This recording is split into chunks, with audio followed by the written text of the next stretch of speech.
travel to Cambridge. I'm travelling the country at the moment, and it's been much less taxing than it normally is. Actually, I was in Yorkshire just at the weekend, but I've made quite a few visits to Cambridge because I expect some of you know already. My son lives there and actually works at Addenbrooke, so I'd really love to be with you in person, because whenever I get an invitation to Cambridge, I always say yes. And it's also a place I've particularly enjoyed being since the Brexit vote, because it's the most anti-Brexit place I ever go to. And when I go there, I always feel I'm amongst friends, intelligent, well-informed friends as well. Anyway, I like your introduction, Mark. That's exactly how I approach this topic. I think there's enormous potential for change at the moment, and it could go either way. So it's really important that we get our ideas together and we think about the changes we should be demanding, and the possibilities that have opened up for exactly the kind of world that we've always wanted to create. And I think that's very much the case in terms of the economy and how it might be organised in the future. And it's been a while now that actually people have been convinced of the urgent need for action on climate change, and the people have been ahead of the two main parties. I mean, I say the two main parties in inverted commas, because that just sums up what's wrong with our political system, that we only have a choice between those parties, neither of which is really as wised up to the urgency of the climate crisis as people in the country are. And this has been shown in a recent poll where 90% of people said they want radical action now on climate change, and they want the response to the COVID recession to be climate focused. And probably not by coincidence, 90% of people also said they don't want things to go back to normal after the pandemic. And I think both those things are incredibly encouraging for us. And it's like there's an opening for us now. We have to have the confidence to use it and be sure that the policies that we've been arguing for decades now are the policies for our time.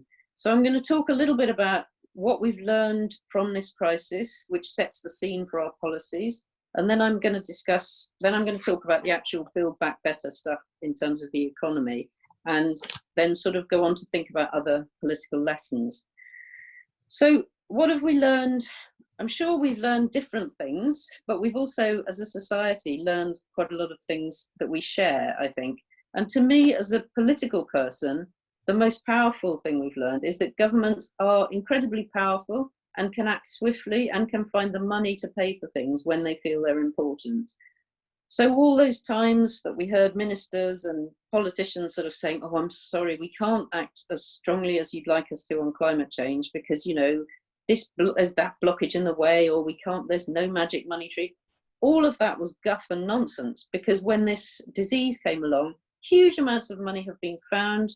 The whole of government has turned on a sixpence, and we're now doing completely different things than we were doing before. So government can act swiftly when it feels that it's sufficiently urgent. And as we all know, the climate crisis is actually more threatening than this pandemic. So we must demand that we must no longer accept those pleas of helplessness.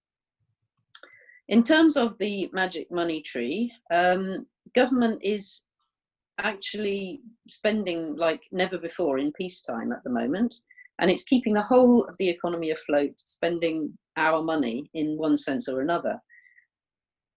The borrowing is actually very cheap at the moment, so some of the money that they're spending, they're borrowing, but they're also creating money directly through the Bank of England, through the process of money creation that's actually our policy, which is sometimes called quantitative easing, but anyway, direct money creation through the Bank of England, which you can do if you have a strong reserve currency, and we still have the pound.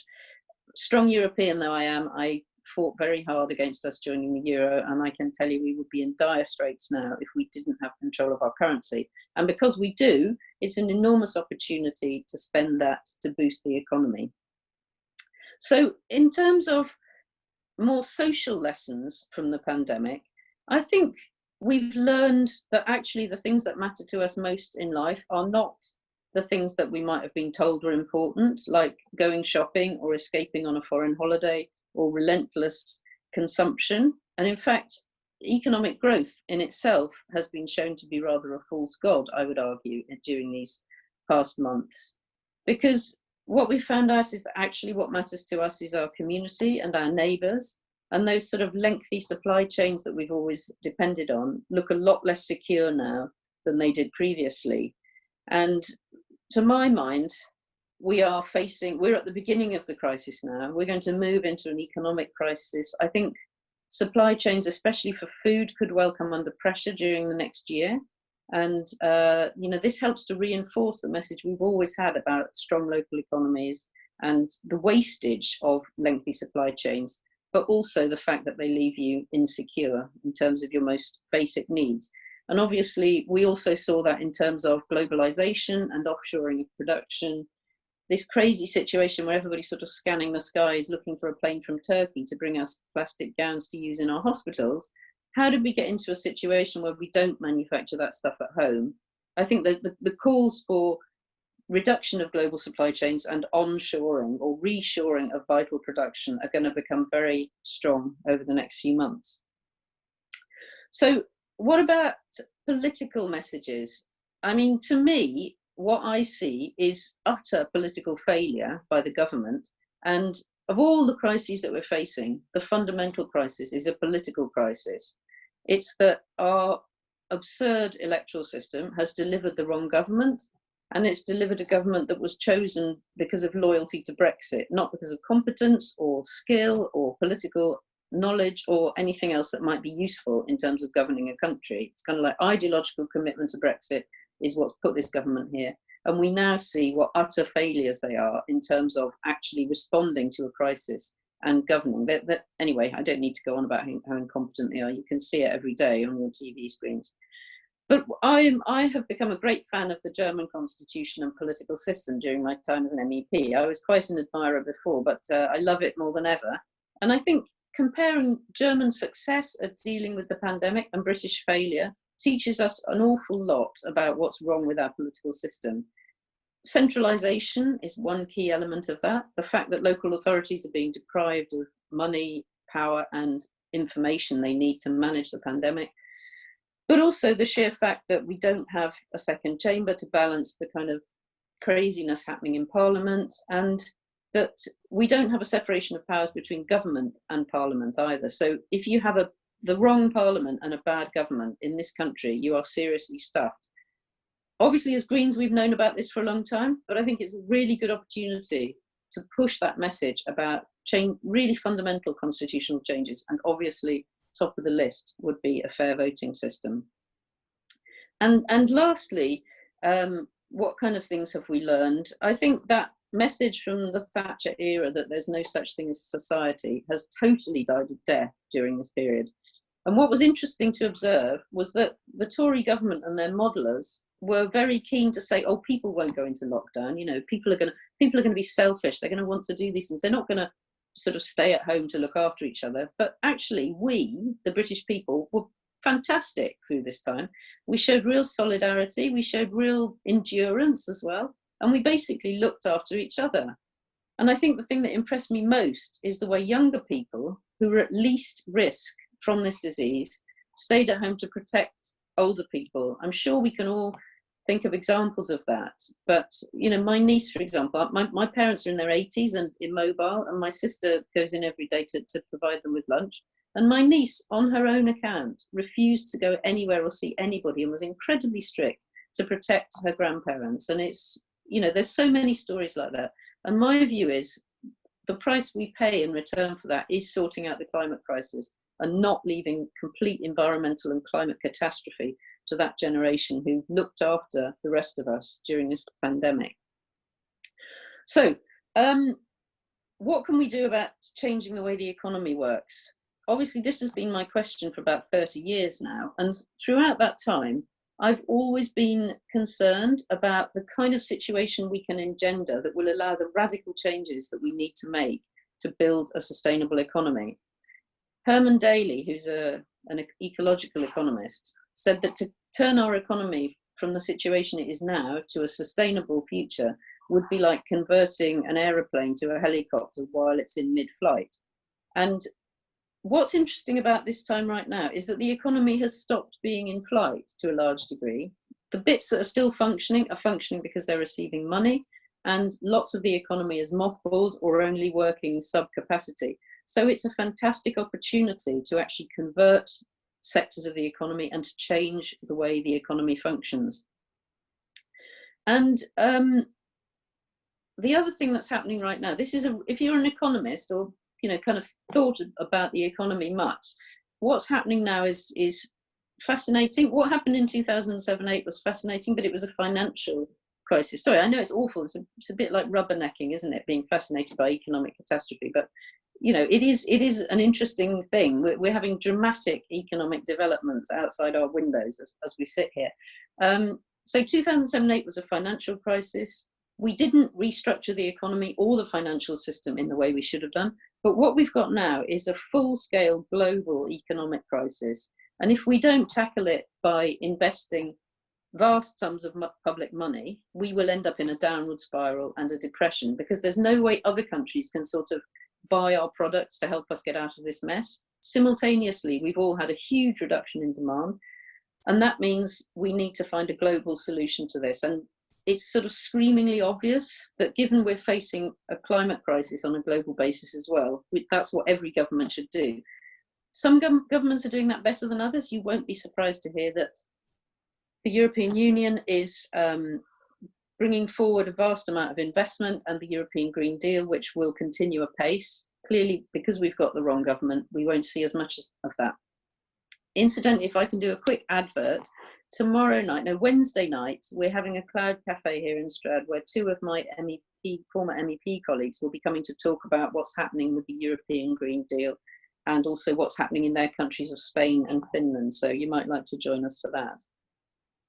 So what are we proposing then in terms of COVID stimulus? I'm sorry, that's a rather horrible phrase, isn't it? But let's say the investment that we need to make to stop an economic calamity. Well, right back at the beginning of this process, when Rishi Sunak announced his proposals in Parliament, I came up with this idea of economic triage. And that's sort of like conceiving of the economy as a patient, and saying, like, what kind of patient is it? You know, or if we look at the economy, what kind of situations are different sectors and industries facing, and how should we treat them as a consequence?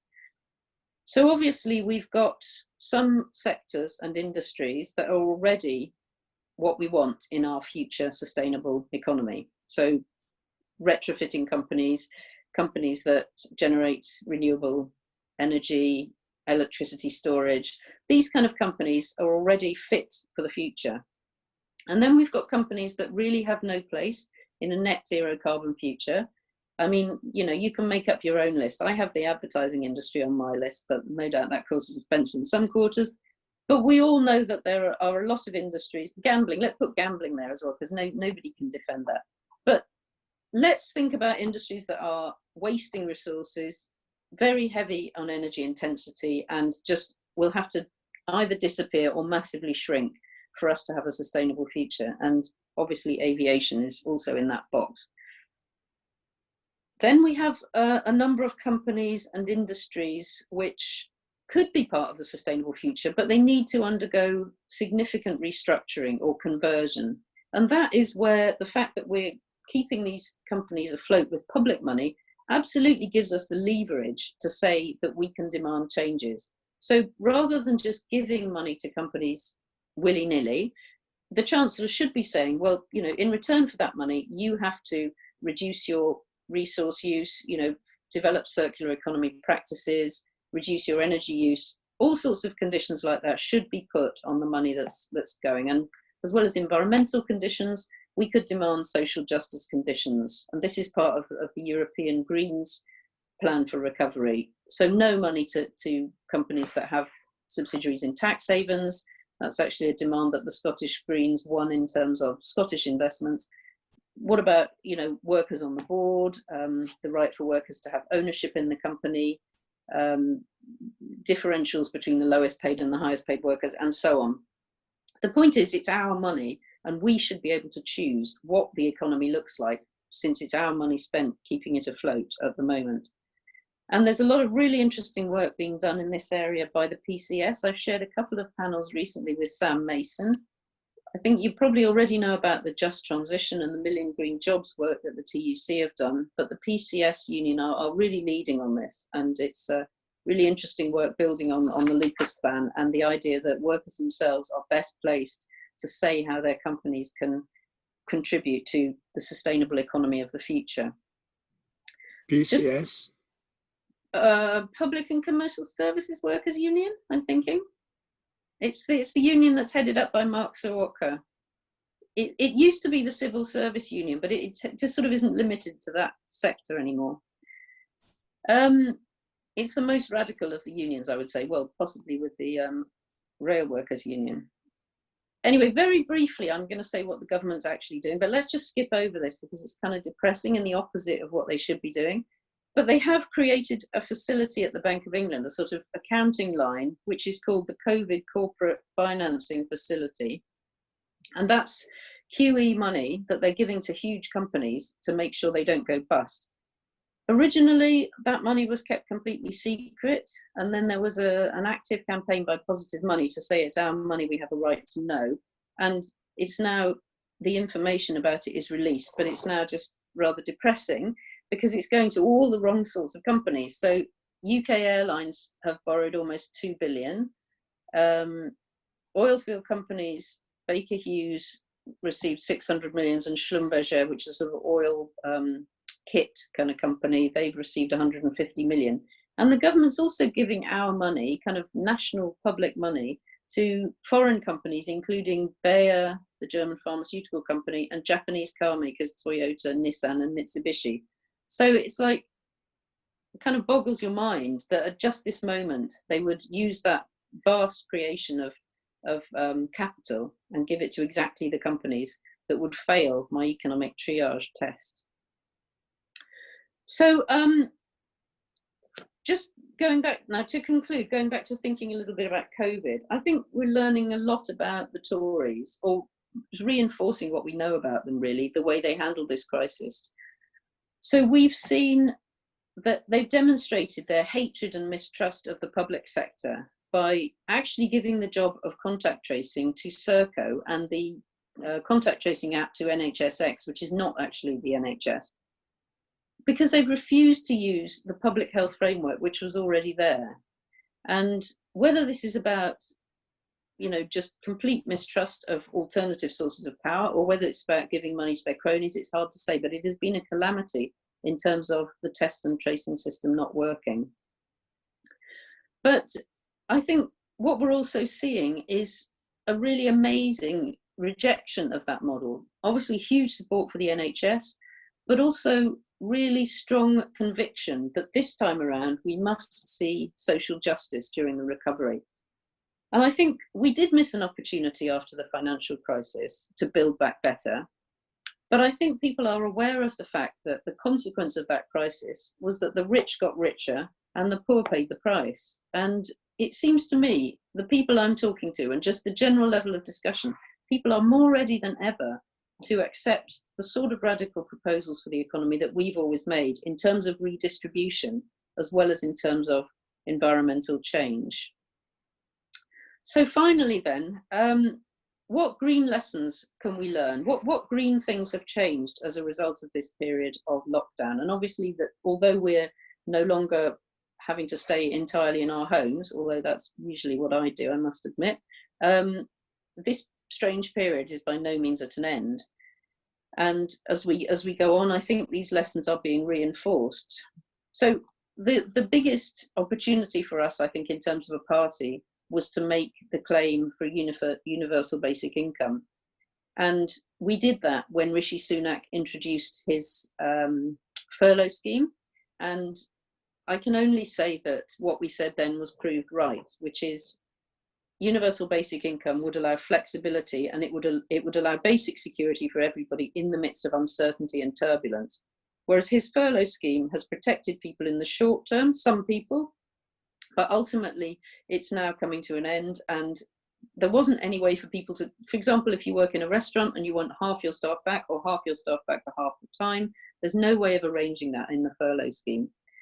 And also, of course, a lot of people were left out of it. So I think the idea that universal basic income is just an idea whose time has come. People see it because of COVID-19, but with automation, with a reduction in the demand for employment, which will continue, we have to keep on making the case for UBI. And I think something else that we've always argued that's become reinforced during this time is the need to give space to nature. the only thing the government did right, I think, during this time was to say, although you have to stay at home, you can go out once a day for a walk. And that was a good public health message, but it also gave people a chance to really connect with and appreciate their local green spaces. And I think people's awareness of the importance of that has really been reinforced during this time, and the health-giving properties of connecting with nature. And that's something else that I think we have to remind people of, because it's always been something we've been committed to, and people have had a sort of awakening in terms of how important that is to their well-being. I've already mentioned rebuilding local supply chains, and especially for food. I live in beautiful Stroud, as you can see behind me, and we have a community-supported agriculture scheme. So throughout this time, the same farmers have grown my vegetables on the same land that's just a mile in that direction, and I collect it from sort of 5-minute bike ride in that direction. Nothing has changed. The land's still there, the farmers are still there, I'm still here. It's a completely secure provisioning system, and I think we really need to, as well as a very low energy one, and I think we really need to, reinforce that message, especially if the food system becomes a bit rocky over the coming months, which I think could well be the case. And finally, I think we've got an opportunity to really challenge that economy that was based on consumption and on sort of escaping for 2 weeks because your actual life is so appalling that, you want to get away from it, and saying that people should have a life where 52 weeks of the year are joyful and fulfilling, not that they have 50 horrible weeks in order to escape for 2 weeks. And I wrote something last week about GDP and what a completely useless measure it is of the economy, sort of fetishizing growth. So the Prime Minister can say, have you done your citizens' duty going to a shopping mall, risking spreading a deadly disease to buy something you don't really need, whose production is causing environmental destruction? That's all because of measuring the economy through GDP. And it's crackers, what can I say? And conversely, GDP can't measure all that wonderful joy that was given to you because the children next door brought you a picture of the rainbow, or you delivered a prescription for somebody, or all that wonderful human care that was shown during the pandemic does not feature in GDP. In other words, it's just a useless measure to base our whole economic system on. Okay, I'm concluding there, but just to say, I hope I've convinced you there are really great opportunities just now to spread the message about some of our key economic policies: ending measurement through GDP, calling for universal basic income, local supply chains, fairer economy, redistribution, and most importantly, in terms of what we need to do immediately, building back better and only paying for the survival of companies that can play a part in our net zero carbon future. Thank you. Thank you very much, Molly. That was really interesting. I kind of had questions at the beginning, but you've answered many of them. And I've seen in the chat that some people have put some questions forward to you. So I'm going to pass over to Nicola, who's going to manage the next stage and explain to everyone, or she'll go through the questions and then explain how the breakout rooms will work. But thank you very much for that, Molly. Yeah, thank you for that. We've got about 5 to 10 minutes for questions before we ideally go into the breakout rooms. So can I just ask you to keep the responses but fairly brief, 2 or 3 minutes each. If I go to Idrid first, I hope I said that right. He says, I'm a first-year politics, philosophy and economics student at Exeter. What should I and people like me be doing? What sort of career or otherwise should I be aspiring to? Well, probably these questions, because I'm in Cambridge, they'll take a little bit of thought, because that's always the way when I'm in Cambridge. But I would say that it's crucially important that more and more people understand what's wrong with the economy the way it works now. I suppose I am a bit of a sort of messiah for green economics, because I had to plough this furrow myself, and it was extremely difficult. Economics is more like a sort of cult, really, than it is like a discipline.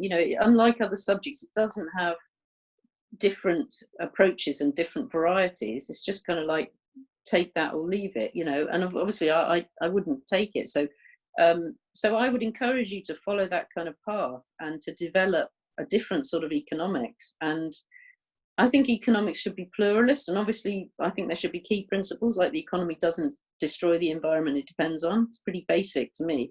But economics as it's taught in the universities is kind of the opposite of that. I'm sure that's true in Exeter. I hope I'm wrong, but I'm sure I'm not wrong, actually.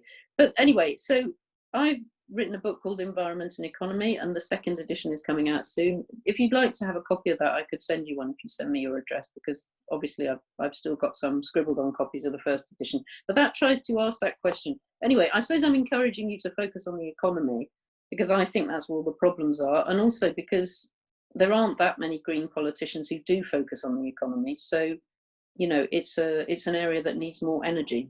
I'm not exactly explaining to you how you might get paid for doing that, but yeah, that's more of a problem. But I do think that's an avenue that's going to open up more, and as we develop sustainable finance, and as the political forces start to influence the way the economy works in the direction of sustainability, there are definitely going to be careers there as well.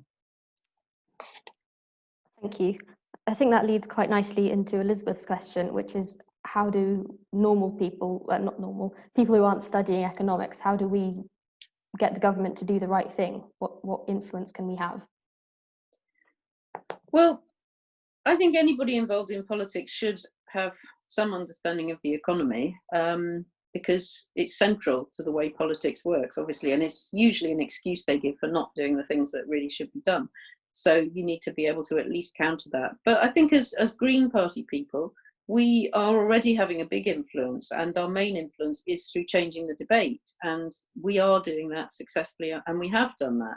And I've had a few kind of, you know, slightly pleasing but more irritating encounters with leading Labour politicians recently, who obviously, by not having first past the post, are stopping me being a politician, but say, oh, thanks for your ideas, they're really useful. So, you know, it's kind of a double-edged sword, isn't it? We are having that influence, and we have to have that influence by, you know, everything we do, campaigning, standing in elections, you know, discussing with people over the garden fence, writing letters to the papers, all of that stuff. But obviously I would encourage you to delve a little bit into the economy if that's of any interest, because to me that's central to everything that's going wrong politically. That and PR. Please put effort into PR, and please be relentless, accusing Labour and stopping Labour from blocking PR, because, you know, we should have 40 MPs, and if we did, the situation would be transformed in this country. And Labour have chosen to allow us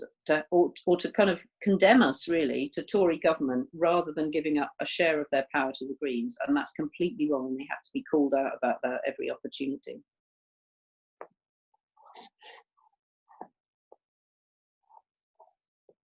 All right, thank you. I've got time for one more question. This one's from Kirsten. It says, how are you thinking about striking the balance between using the economic levers we have in the current system to recover from COVID versus trying to remake a radically different and more socially and environmentally just economic system? I don't especially mind the levers we have at the moment. I just think they're in the wrong hands. So obviously we would, as Greens, we would tax things differently. I mean, tax is a really important tool that you have. Monetary policy is an important tool that you have. As I said, the government is using monetary policy, creating money through QE, as we've always called for. And that's, I believe, what you should be doing. But you should be sending that money in the direction of building a different kind of economy. And then in terms of tax, you know, those levers are really useful, but a lot of the richest people are avoiding paying their taxes. So for me, the most important thing we can do is to make sure that the richest people pay their taxes. They don't avoid tax through, you know, stashing their money offshore somewhere. And that's obviously something I worked on a lot as an MEP. But also we need to actually get rich people where their money is stored, and that's in assets. Wealthy people are not wealthy because they have large incomes. They're wealthy because they have inherited wealth, usually, and they use that wealth to accumulate more wealth. So it's that idea of a jubilee, and actually beginning to take money away from the wealthy, whether that's a land tax or a land reform or a wealth tax. You know, those are the policies that we're not using at the moment. And obviously the other important tax policy from a Green point of view is a range of environmental taxes and a carbon tax. But there you've got to be a little bit more cautious, because if you tax bad things, then you don't want to get into the situation where you don't want to get rid of the bad things because you're depending on the revenue to pay for other programs. So this is a little bit like taxing cigarettes, which you have to do, but government's incredibly dependent on revenue from cigarettes now, and also on VAT, which is why it's important for them that you go out and buy things. So we need to shift taxes to energy and resources and things we want to see reduction of in the economy, but not to the extent that we then rely on that income and don't want to get rid of that wasteful consumption. The two main policies levers that aren't being used at the moment, I would say, are regional policy and industrial policy. And I've just described, you know, the bones of a green industrial policy, which would be to encourage the sectors and industries that we need in the net zero carbon economy of the future. And in industrial policy, again, our Green New Deal proposal in the manifesto, it was a form of industrial policy, of regional policy, in the sense that the Green New Deal would happen everywhere. It will be about new electrified railways and branch lines right across the country. It will be about improved facilities for active travel in all communities. It will be about retrofitting homes right across the country. So that's why our manifesto kind of had inherent inside it a really powerful regional policy that, you know, when the government talks about levelling up, it could only dream of the sort of proposals that we've got in our manifesto. But obviously that they're not listening at the moment. But yeah, so I would love to get my hands on those levers, but mostly the levers are the right ones. It's just they're being pulled in the wrong direction, I would say. All right, thank you very much, Molly. I believe you are leaving us now. Is that right? I'm nipping off. So I'll just say bye to everybody. Yeah. It's lovely to visit you. We'll look forward to when I can actually come to Cambridge, which I was hoping to do before now, but I will do before too long. Lovely to see you all. Bye-bye. Right, thanks so much for joining us. You're welcome. Nice to see you.